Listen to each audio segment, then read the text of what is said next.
Jam berapa tadi jamnya itu? Tadi pagi hingga saat ini terjadi 2 kali erupsi dengan tinggi kolom 700 sampai 1000 meter. Untuk angin masih mengarah ke arah barat dan barat laut. Untuk Sinabung sendiri hingga sampai saat ini masih dominan oleh gempa-gempa guguran dan gempa hembusan.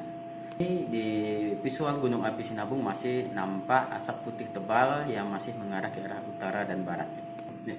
Dari kita lihat dari kegempaan terutama seismiknya, untuk kegempaan erupsi memang terjadi peningkatan udah 4 kali dalam 2 hari ini, tetapi pada gempa-gempa guguran terjadi penurunan dibandingkan dengan beberapa hari yang lalu.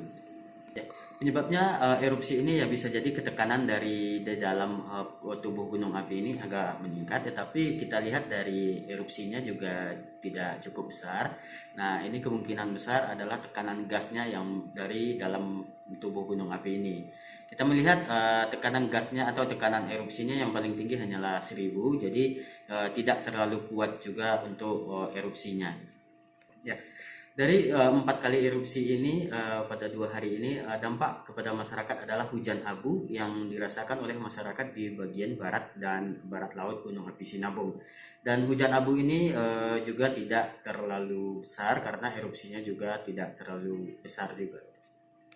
Kalau kita perkirakan secara visual tadi untuk jarak abunya tadi tidak terlalu jauh karena anginnya juga tidak